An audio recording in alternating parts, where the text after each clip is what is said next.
Hey everyone, welcome back to the channel.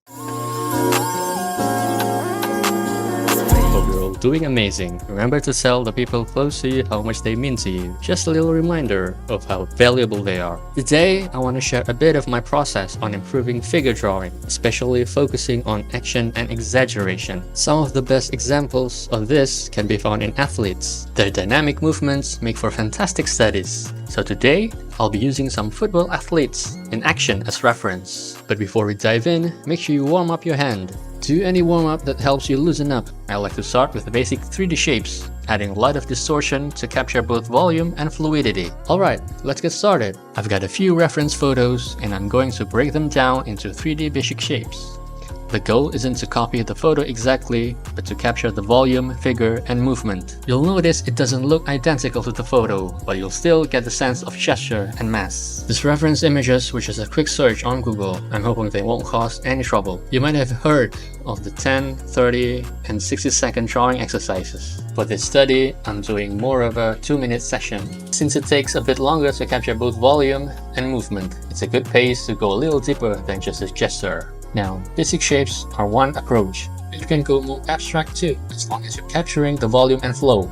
Oh, here's a fun one, Messi versus Ronaldo in El Clasico. I'm trying to capture their form and action while keeping it proportional. Next, I'm taking a step further by exaggerating the gesture and fluidity. Using the same photos, I'm going to see how much I can push the pose. This can be tricky because volume and gesture don't always play nicely together. Usually, you end up with either a well-shaped, stiff figure or a fluid gesture with a wonky proportions. For this exercise, I'm aiming to balance both, adding intensity while keeping volume and proportion intact. The poses are the same, but they're more dynamic now. This is an example of drawing from references while emphasizing different aspects. Now I'll try creating some of my own scenes, like imagining an action moment on football field. I'm pretty happy with how they turned out.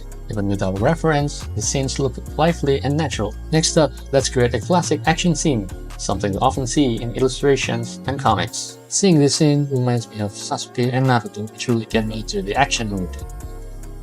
I couldn't resist drawing Rock Lee vs Gaara, one of the most memorable fights in the series.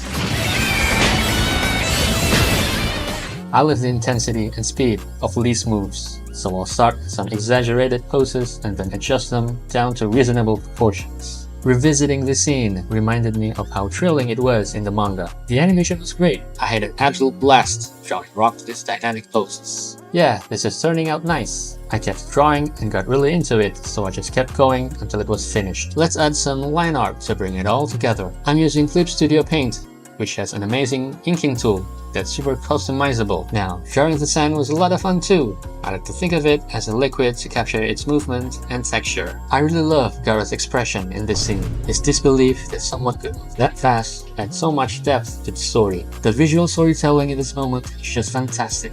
It perfectly conveys how incredibly fast Rock Lee is and showcases Gaara's impressive defense. I added some rim light to balance out the overall color scheme.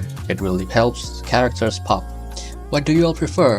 A dark background or a white one? Since I started with a white background, I think it's best to stick with that for this pace. What do you think?